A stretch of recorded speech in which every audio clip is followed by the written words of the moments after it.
The views expressed on this special broadcast of the Take 12 radio show do not necessarily reflect those of KHLT Recovery Broadcasting or its affiliates.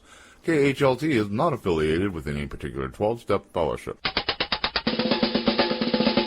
A very scary experience. You know, God is a solution. God, the 12-step. I like where he's going here. Helps the community grow, helps us grow. Monty has done a phenomenal job. Lack of open-mindedness. And you're talking about taking people through a spiritual process and getting them into recovery. Thanks, Monty, and thanks for all your support. We need spirituality to make this thing work long term.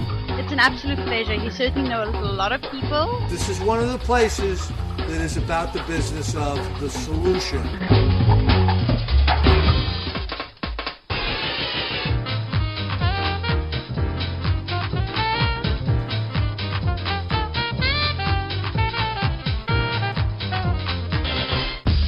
And now, broadcasting on location somewhere in the vast expanse of the Pacific Northwest, it's the over-opinionated 12-stepologist, the Monty Man.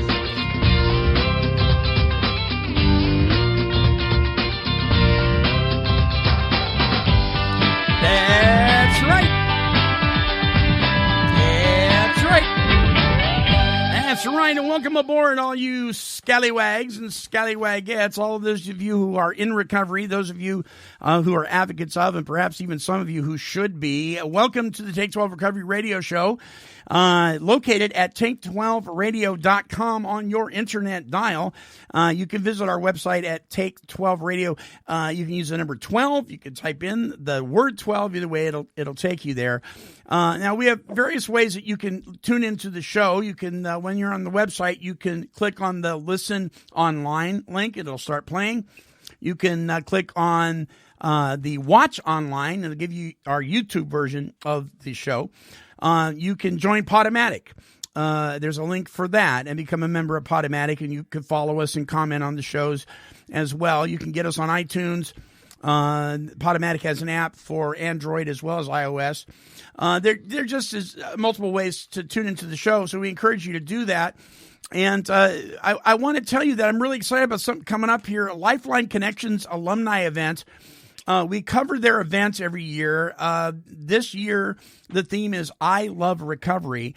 And this is going to be Friday, February 26th from 6 to 9 p.m. at Clark College Geyser Hall Student Center in Vancouver, Washington.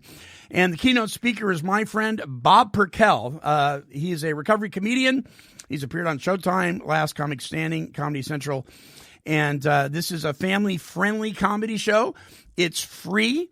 There is an opportunity for you to donate if you'd like. But the food is free. There's vendor booths, raffles, and door prizes. And, of course, the Monty Man will be there. Come by and say hi to me. We're covering the event for the show and for Lifeline Connections. Now, I really have to tell you this.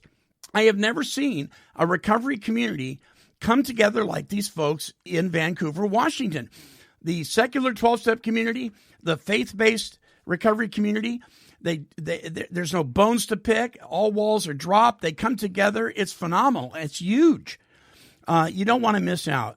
So please join me if you're going to be in the area of the Portland area or Vancouver on February 26th to see Bob Perkel really perform a tremendous comedy routine surrounded around recovery, free food, and all that kind of great stuff. Hey, listen, there is a phenomenon that has been going around for some time now called recovery radio or recovery podcasting or recovery broadcasting. We are well into our second decade of doing this. There's some newbies out there, and then there are some other people that have been doing it for quite a while as well. And we're not in competition with each other. We're on the same side. Our purpose is to help break the stigma of addiction. It's to help carry the message that people can and do recover from a seemingly hopeless state of mind and body. And my guest this week, and I'm just tickled to death to have them on because it's a radio program that I listen to. Bruce B., Shelly B., are both on the line with me right now from Southern California. Hi, guys. How you doing? Hey. You don't mind being that this is radio that we're both naked, do you? No, well, actually, I was thinking about getting naked too, but I don't know. That would be kind of a weird threesome thing, a phone threesome thing. I don't know. I have a face for radio. I am not naked. I am partially naked. I am in Bruce Lee Chinese lady slippers, though. Oh my gosh. Well, Mark isn't with us today because he's a hard guy to pin down. But you guys make up. I have to tell you that you guys really you work together so well. I mean, you bounce off each other just in a marvelous way. Thank you. You really do. And I got to tell the listeners, write this down, recovery101.net. Now, you can go to the link. We put a banner on our page. We believe in what they do so much. You could click on that. But write down recovery101.net. Because this is what you're going to get. You're going to get is informative broadcasting. You're going to get comedy. Sometimes it can be pretty colorful and pretty funny. You're going to get a serious element, but you're going to have a lot of fun too. So how long have you guys been doing this? Who wants to tackle that? Well, we started, it was actually the brainchild of a friend of mine originally. We were sitting at a Starbucks one night. We used to go to coffee after a meeting. And he says, oh, my God, you guys have got to hear this. There's a recovery radio show on the regular radio. It was on a station that used to have Howard Stern and all these guys. And we go and we listen to it. And it sounded like this. Hello, we have a caller. Hi, Bob. Hi. Bob, have you been working the steps, Bob? Have you been going to meetings, Bob? Bob, have you gotten a sponsor? And while that's all good stuff, I'm like, oh, my God, I'm in recovery. I don't think I could listen to this. She was the most monotone, quiet-sounding mouse I had ever heard. And I'm like, there are no dope fiends or alcoholics that are going to listen to this guy. Right. And he goes, I suspect if we put a microphone out on the table at Starbucks after a meeting, it would be much more entertaining. And it's kind of what we did. Yeah. And you refer to it as kind of like going to coffee afterwards, the meeting after the meeting. And that certainly is true. Yeah, the meeting after the meeting. Exactly. So did Shelly, did you guys sit down together and say, let's do this thing? Or were you both on the same page with it or what? Actually, I was not on board at the inception. When they first started doing this, it was on terrestrial radio. And it was like in the middle of the night, out in the middle of nowhere. And I'm sorry, I'm in my pajamas now. I'm not going out there. Right. And so I was not in the original 3. It was, 2-3 years later that we started actually doing it, a podcast. And I joined in when we lost one of the 3. So I've been doing it about 7 years, something like that now. But originally it was 3 guys. Yeah. I have to point it out, Monty. Actually, she lies. She was on the radio once. She was a guest host on terrestrial radio, and we were talking about the show topic was manners, and she had just gotten through going through this raving nana, she likes to call it, about people that don't turn their phones off in meetings. And while sitting there in the radio booth, her phone starts ringing. I love it. Was Mark part of the original team?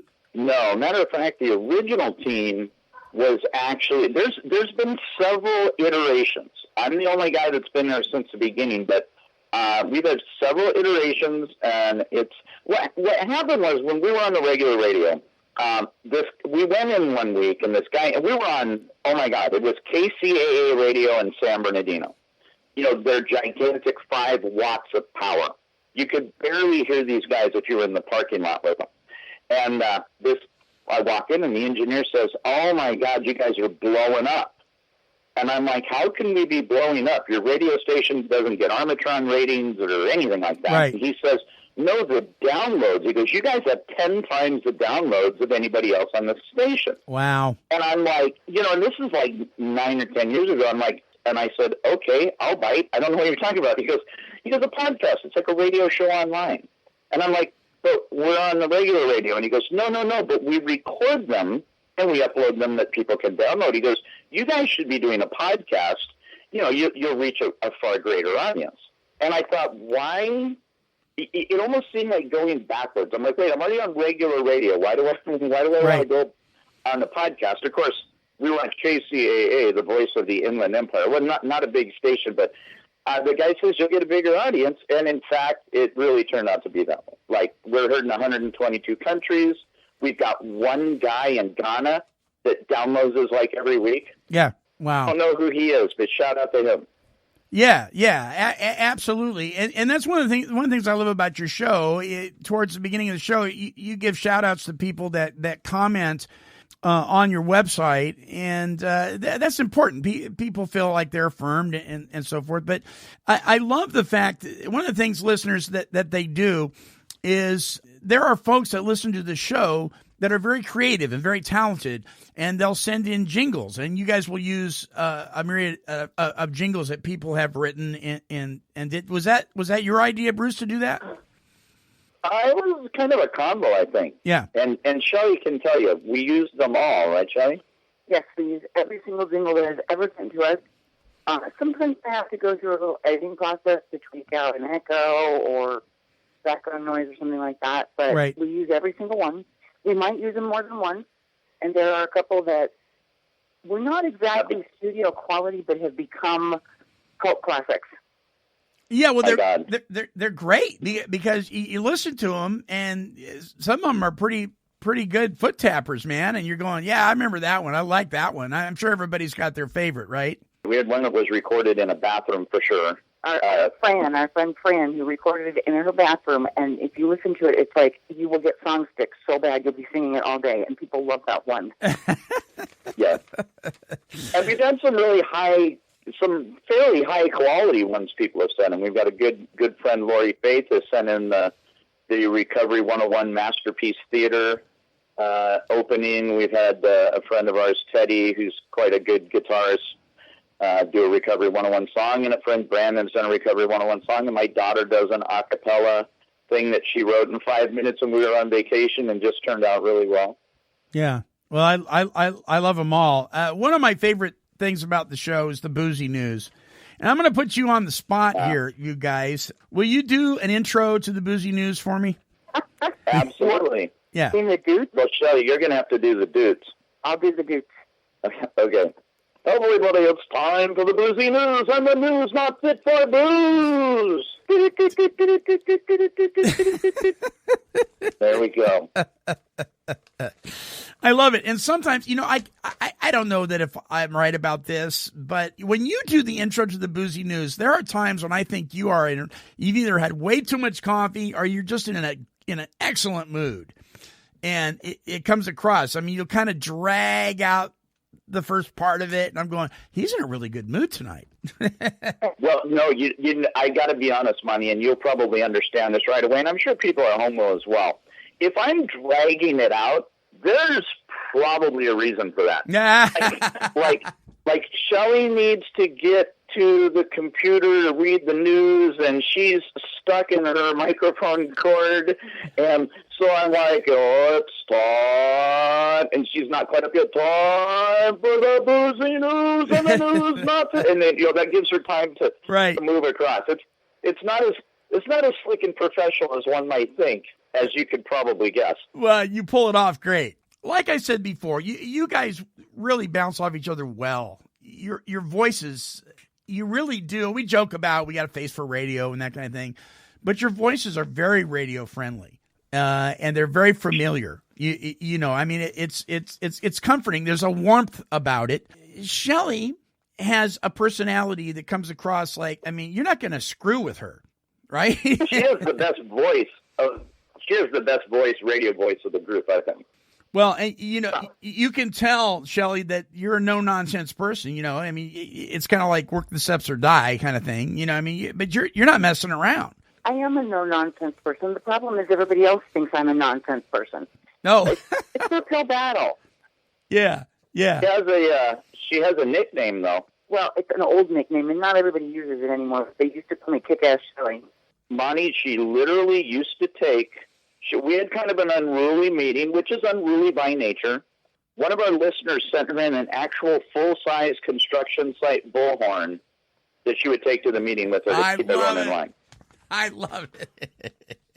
That's great. Listen, guys, we're going to take our first break. We're going to come back, and we're going to play a little Take 12 trivia with you guys, all right? Uh-oh. Okay, folks, don't go away. I'm more with my guests, Bruce and Shelly B.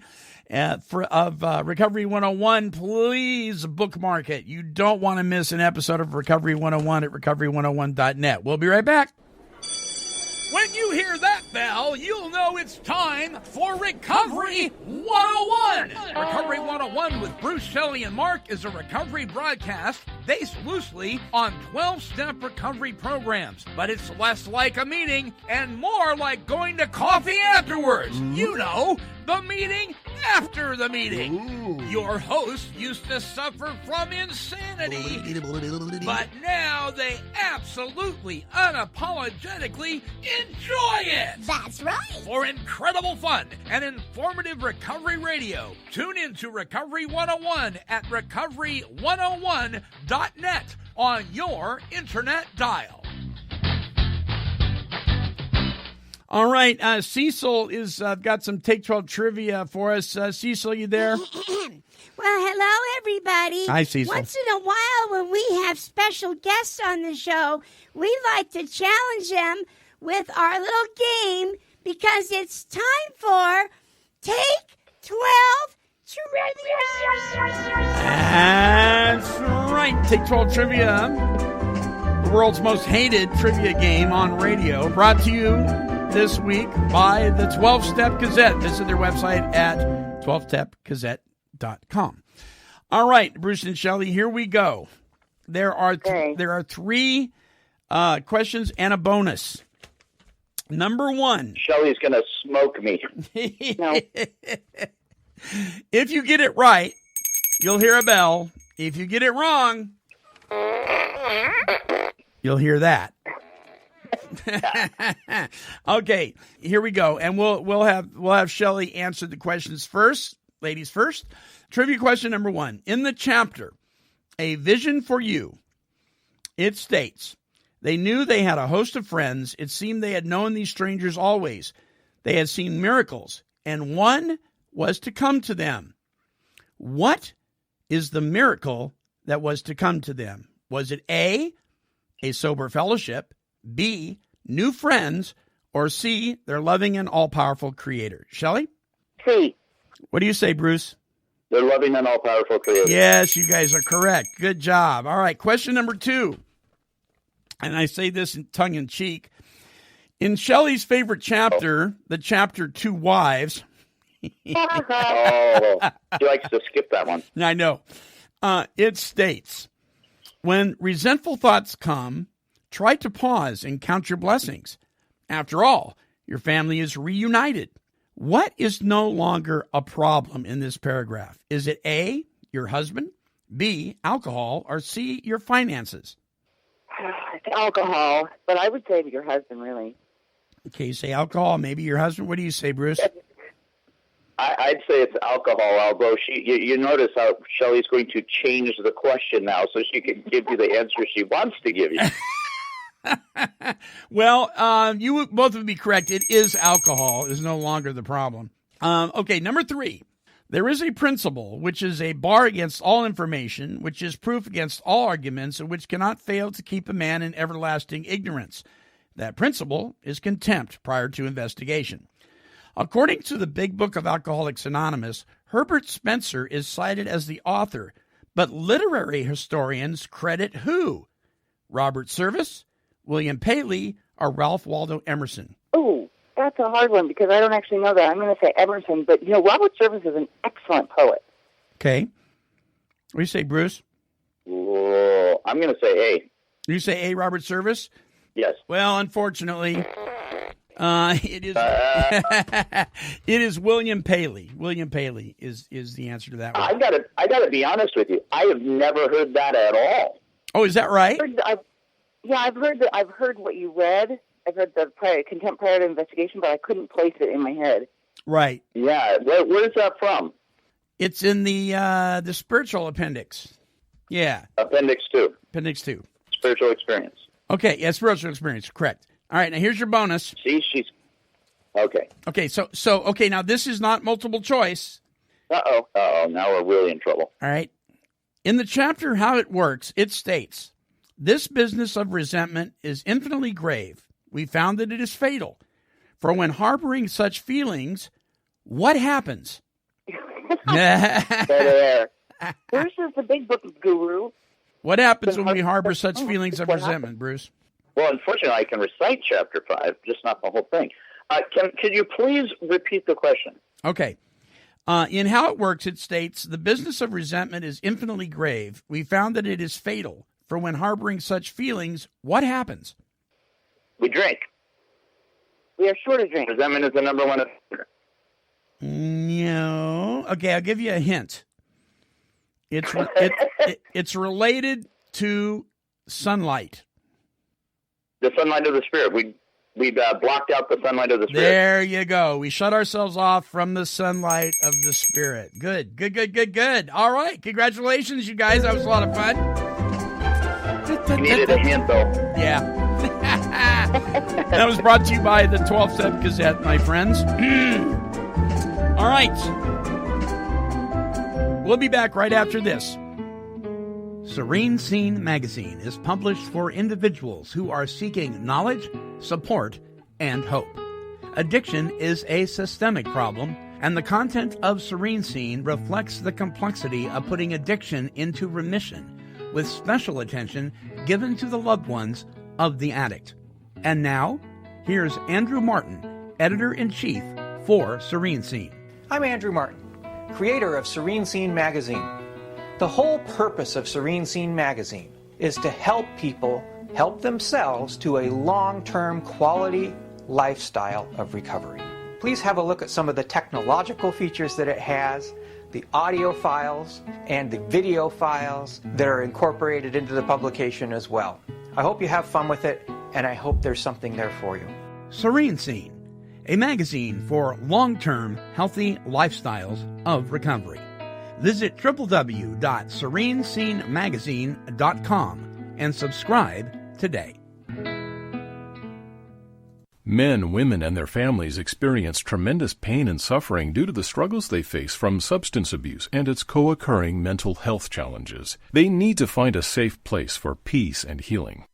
Therapia Addiction Healing Center was born out of a deep desire to provide that safe and powerful healing environment. Therapia exists to help people recover from addictions by developing and maintaining healthy, meaningful relationships with God, self, and others. To speak with an addiction specialist, call 1-855-652-4325. That's 1-855-652-4325. Or visit our website at www.therapia.net. Therapia Addiction Healing Center, restoring lives one step at a time.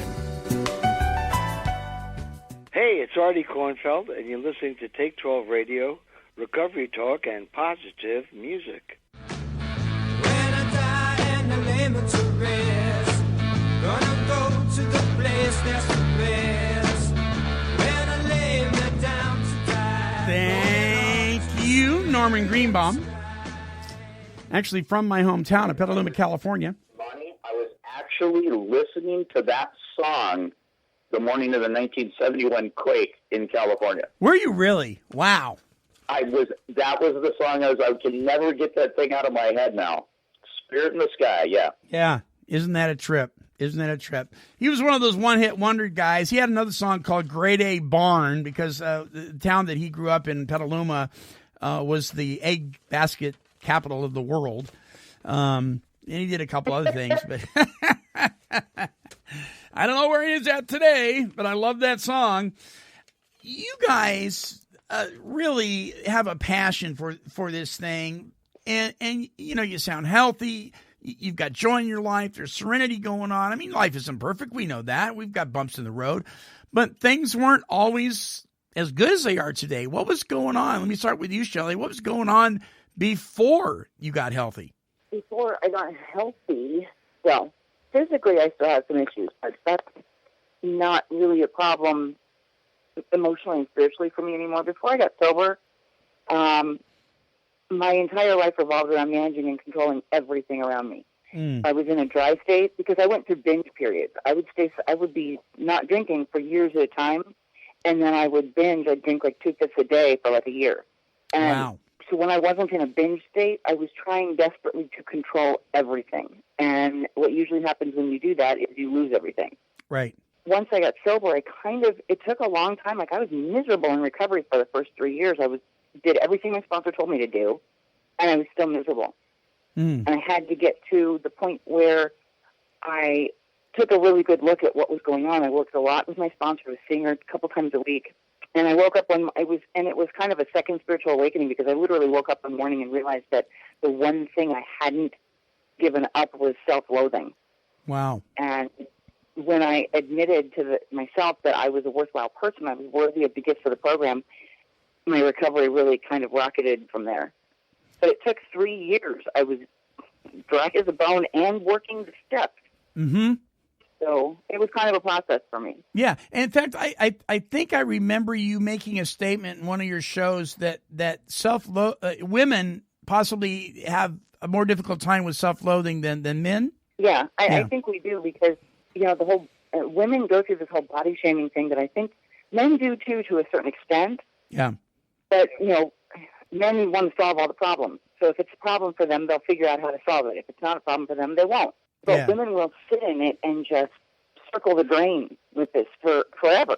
Right. One thing that really, and this is why I think sometimes speaker meetings are really important when you get a good speaker. I heard a speaker named Teresa F. And she's a beautiful woman, and she had a great pitch, but at the end of her share, she said, that she came from such a horrible life, and she said, "Look at me now, I'm beautiful." And to actually say that about myself would never have occurred to me. But that stuck with me. Is that hard to say to yourself? Not as much now. I'm fairly honest about my assets and my defects now. Yeah. I'm not perfect. Nobody's perfect. But I have enough to give to the world. I have a lot of things to give to the world. And I want to continue doing that. And I recognize that. And, 5 years ago, because 6 years ago, I have 9 years now. It's 3, 6 years ago, I had nothing to give. Mm-hmm. Now I'm working on writing books. I'm always up to go and speak at a meeting. I have sponsees. I'm being of service to my family. I do all these things that I didn't think that I was worthwhile to do before. And now you're plugged in and you're doing this stuff and you're relying on your Creator to walk you through some things that are just, quite frankly, part of life. There's just speed bumps all over the place. And just because we experience sobriety doesn't mean that we experience a state of recovery if we're not leaning on God. I mean, that's the bottom line. Oh, yeah. Actually, my friend Paul gave me some really good advice last year when I was going through some really tough stuff at work.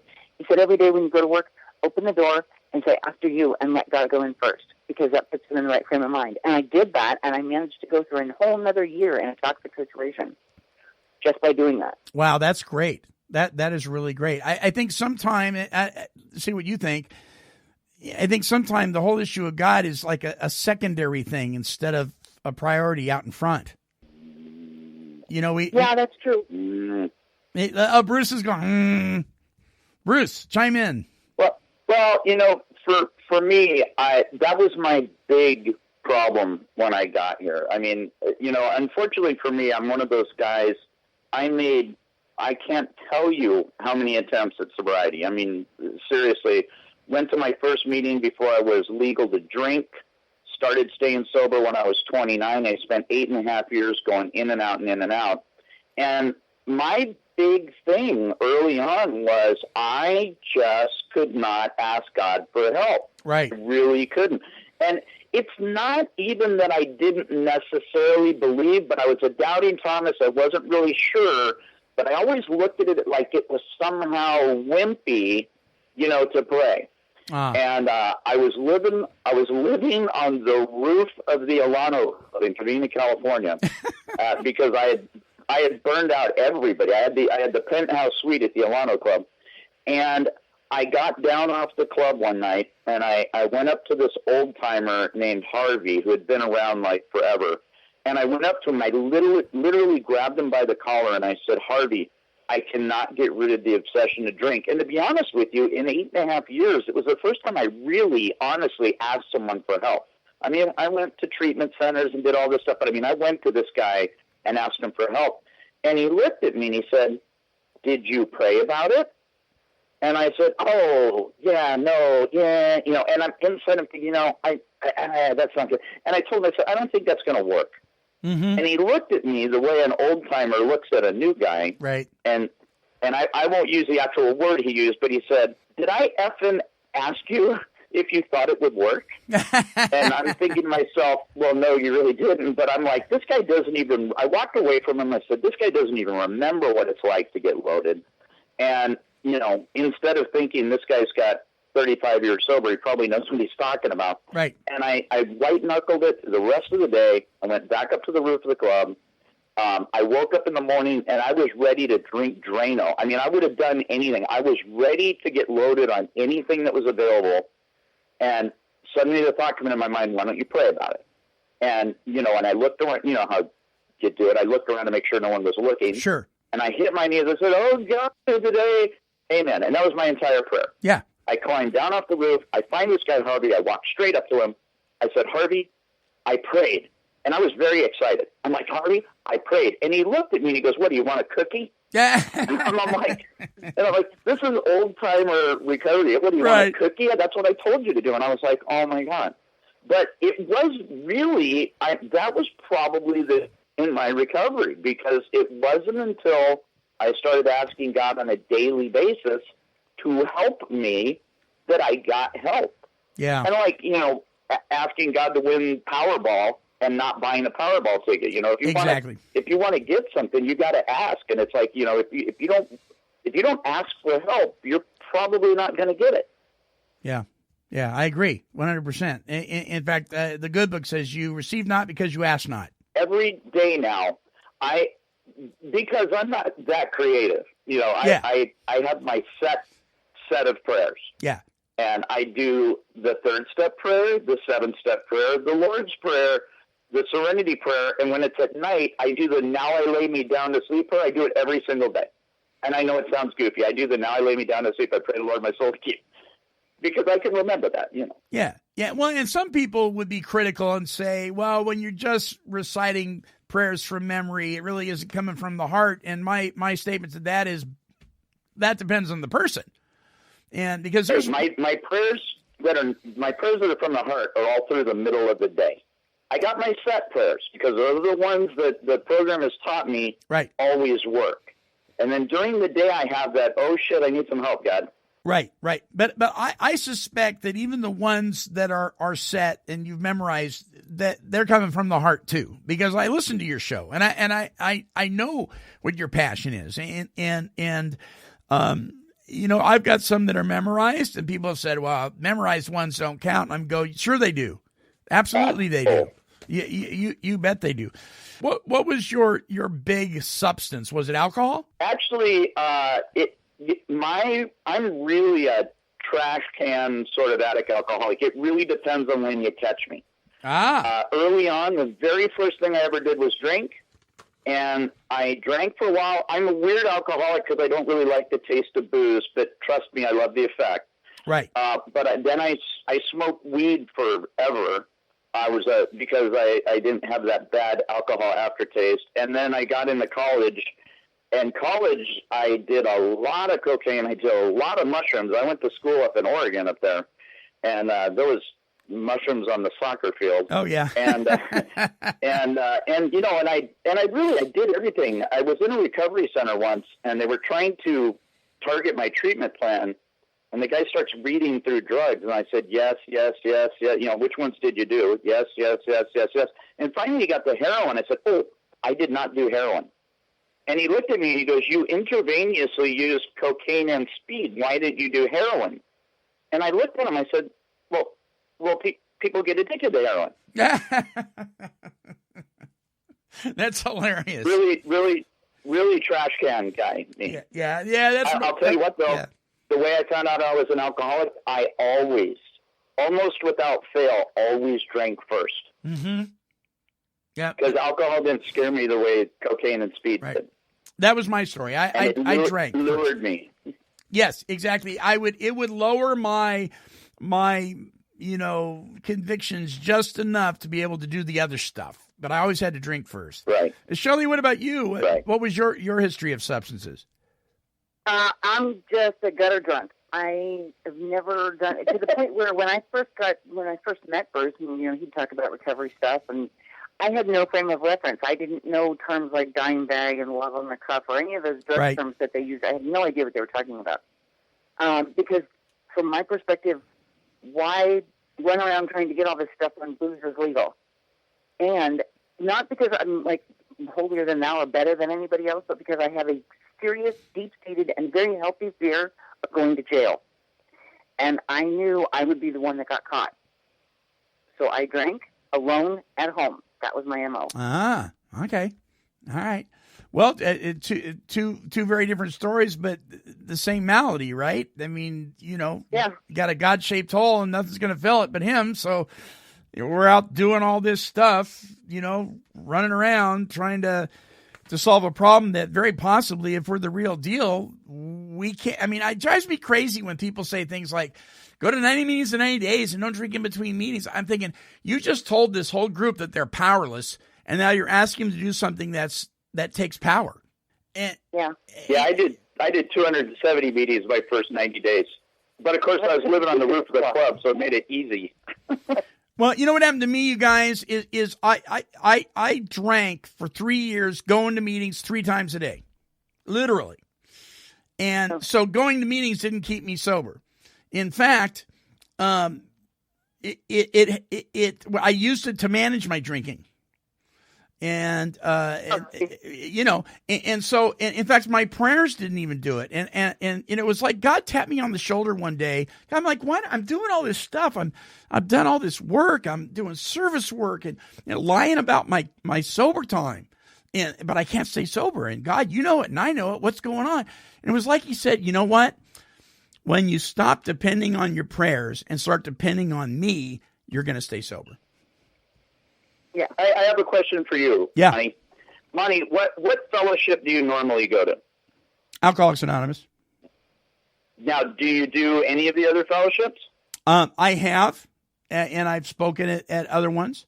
I kind of grew up in Narcotics Anonymous. I had an AA sponsor. They didn't have the step working guide or any of that stuff. They were just kind of out there floating around. But my sponsor he went to both, but he used the big book of AA to sponsor me. So I want to ask your opinion on something, because we have definitely set opinions of this on the show. And I get the whole when in Rome, do as the Romans say. Right. But in both AA and NA, I've not so much in AA as in the beginning, because I remember when someone would say they were an alcoholic addict, and old timers in AA would light up like Christmas trees. Yeah.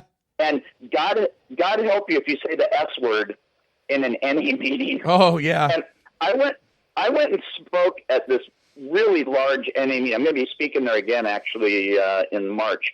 And I told these guys when I went to share, I said, look, I have done just a crap ton of AA meetings. I said, so you got to pardon me, because sometime in my pitch, the S word, the sober word, is going to slip out. And then I looked at everyone and said, but I got to submit to you guys that if the worst thing that happens to you today is that you hear someone say sober in an NA meeting, or they're an addict in an AA meeting, right, your life is pretty effing good. That's right. If the worst thing that happens to you today, you're in good shape. Yes. So what's your question?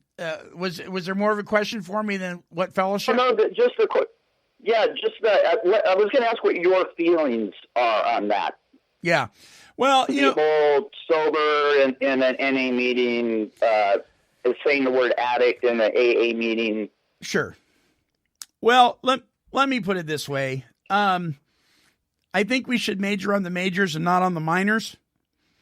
Ooh, that's a good one. But I'll tell you what I told a guy named Dave years ago, who was one of those guys in AA that, man, if you mentioned any narcotic at all, if you said the word addict, I mean, the guy is like you were saying, he just came unglued, right?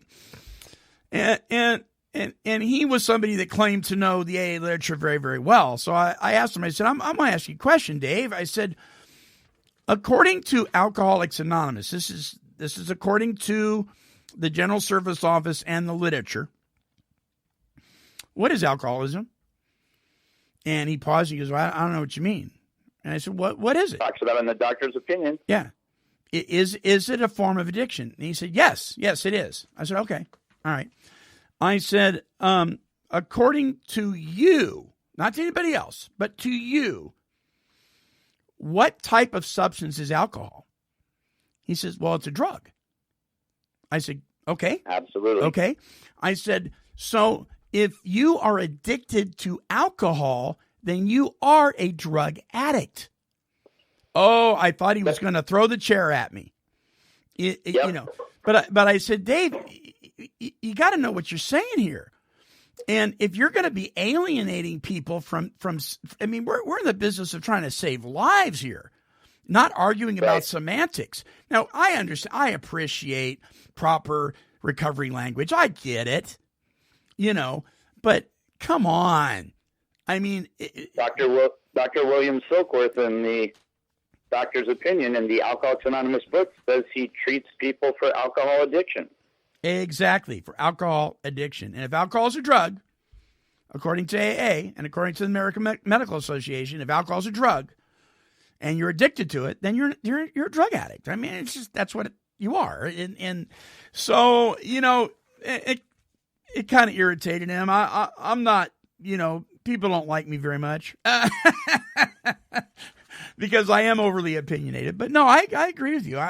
But I do respect and understand there is a place for proper recovery language. I think there is a place for that. I think, but when we make it so rigid that we're alienating people, then we're in trouble. You know, my sponsor used to tell me, he says that the traditions are not written in stone. They must be written in Jell-O. They should never be broken, Nice. but they need to be flexible. Bill Cosby wants them written in pudding. Yeah. Mixed with a roofie. Yeah, mixed with yeah, there you go, right? So, Shelly, what's inappropriate? Shelly, yeah. Yeah, but Bruce is Hey, like... if there's a doorway for inappropriate, I come crashing through it like I Space noticed. Man. I've noticed. And Shelly is not afraid to call you on your crap either. Oh, no, not at all.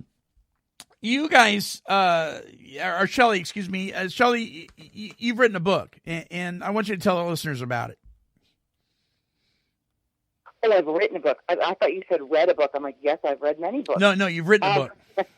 She reads more than any person I've ever met in my life. Really? Like 10 times as much. Yeah, a couple books a week. I've written a book entitled Shelly Burnett Updated Her Status. It's available on Amazon as an ebook. Right now I'm under contract to Kindle Direct Publishing. And if I sell enough ebook copies, they may do a hard copy next year. So you could just go to Amazon and Google my name or type in my name in the search engine and it'll come up. It costs less than a copy at Starbucks. Yes, it does. But it's basically my social media diary. I started writing about just things that happen during the day. Sometimes I write about recovery. Sometimes I write about my church or singing in my church or whatever. Yeah.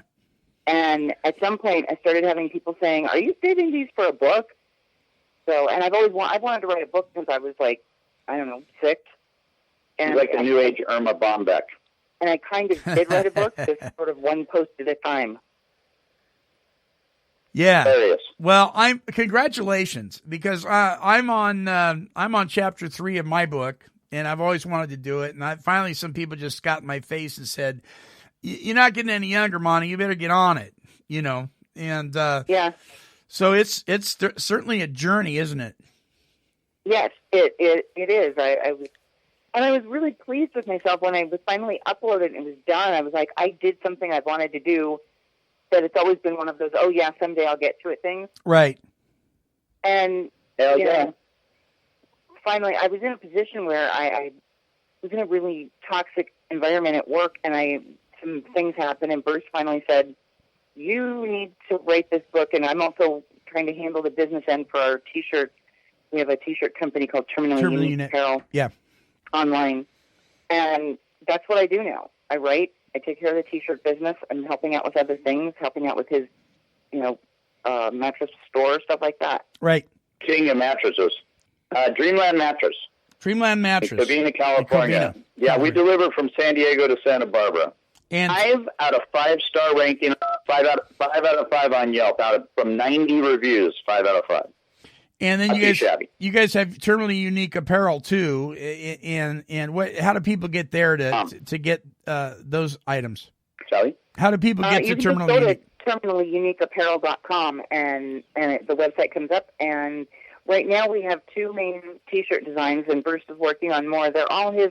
He's a fantastic artist and graphic designer. We have the retired carpet farmer shirt, which of course is for you coke and speed addicts that are pretty sure you drop some on the floor. Yeah. Spend all your time doing carpet patrol. We also have the Sons of Anonymity shirts and hoodies, where we've replaced the scythe and the gun with, of course, the Sons of traditional Anarchy. coffee cup. Yeah. And, it says it's Akron, Ohio. And it's been pretty popular. That's also on Instagram. You can look up Terminally Unique Apparel on Instagram, #Terminally Unique Apparel, and you'll find it there as well. Well, I'm amazed. Got our hands in every cookie jar. You do. I'm amazed how much we have in common. I taught graphic arts at Petaluma Senior High School. Also did some work in that area at San Jose Bible College, which now is William Jessup University. Done some music stuff here and there, and then of course doing the journalism and broadcasting thing. Oh, you did music too? Wow.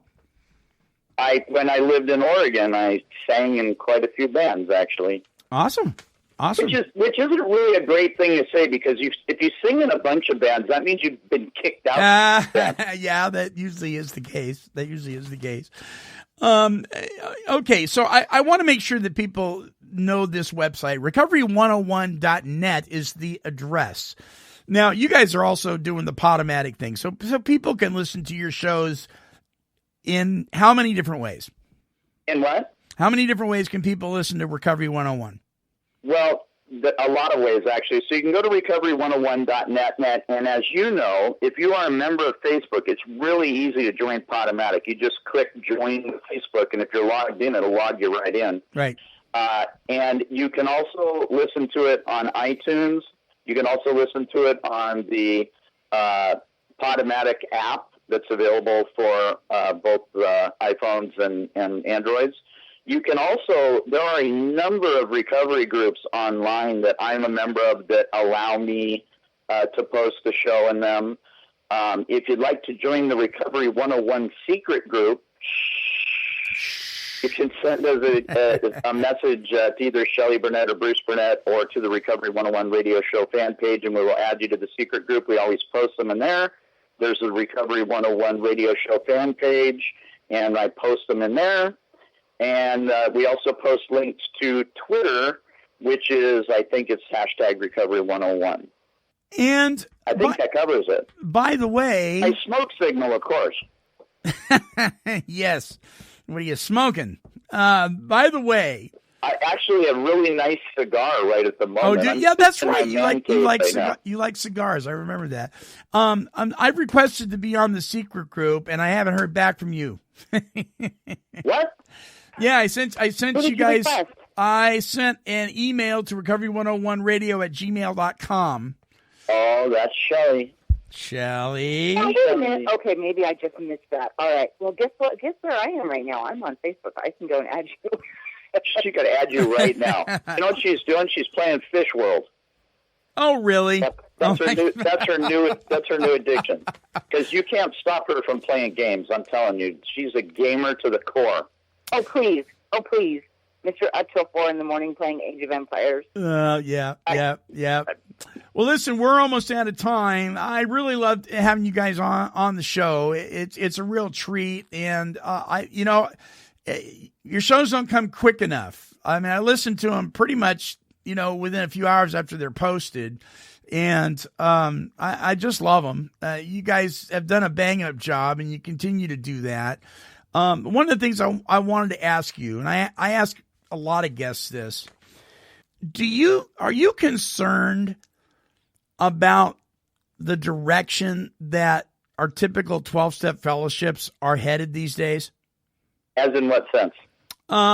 Getting away from the program and being more fellowship focused? Or is that a problem down in Southern California? I think it depends on the meetings. Yeah. It does, and it is a problem, and I was concerned about it for a long time, but then I realized, this is higher power inspired in the first place, so wherever it's going to end up is where he wanted it to go. Yeah, so what me worry, right? Yeah. Yeah.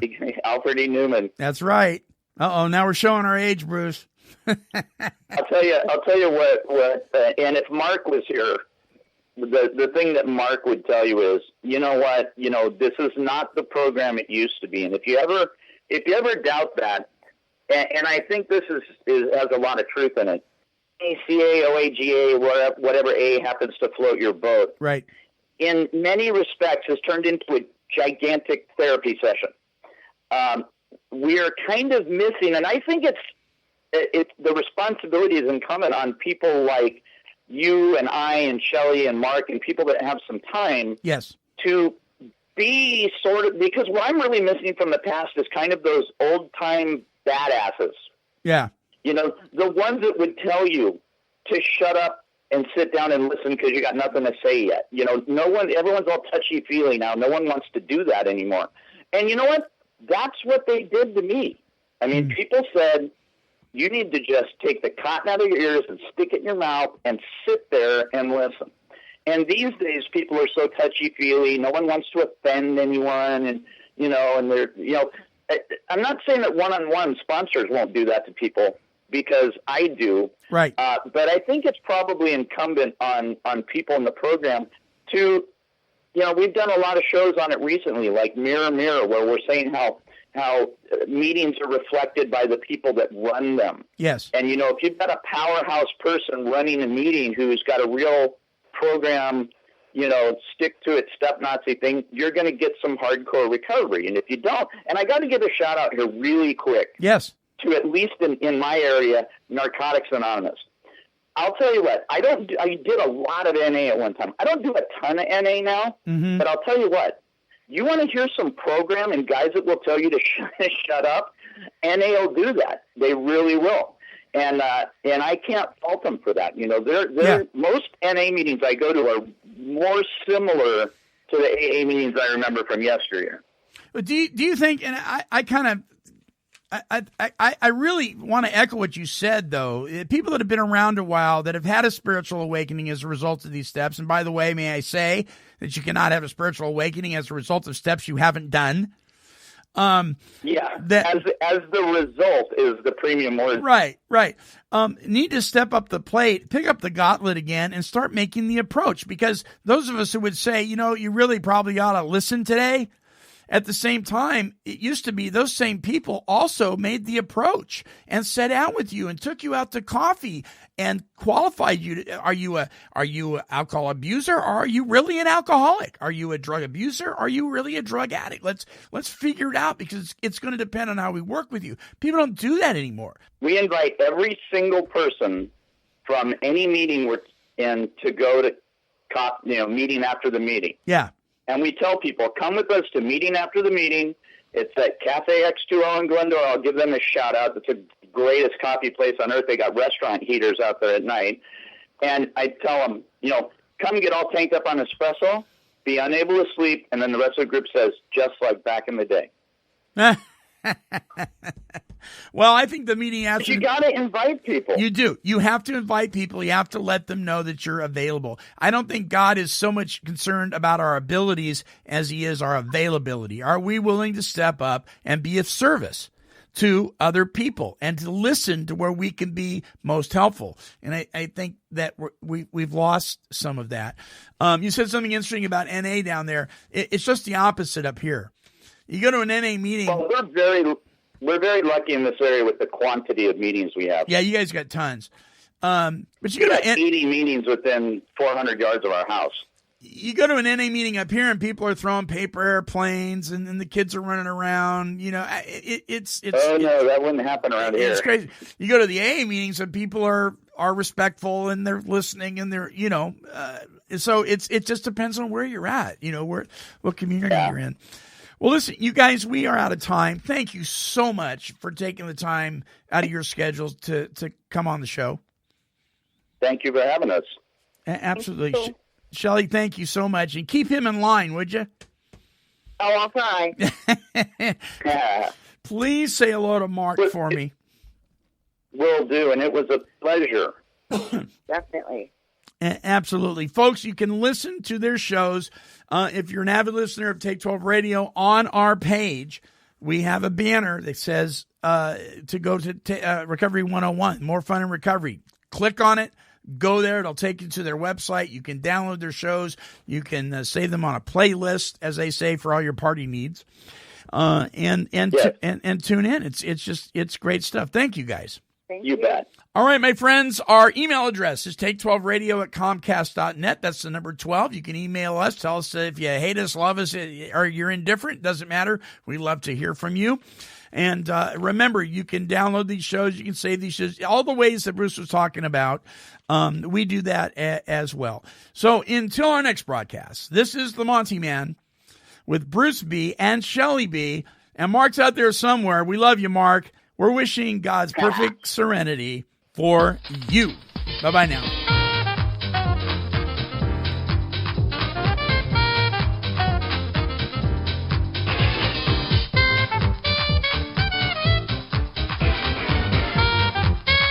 This has been a broadcast of KHLT Recovery Broadcasting.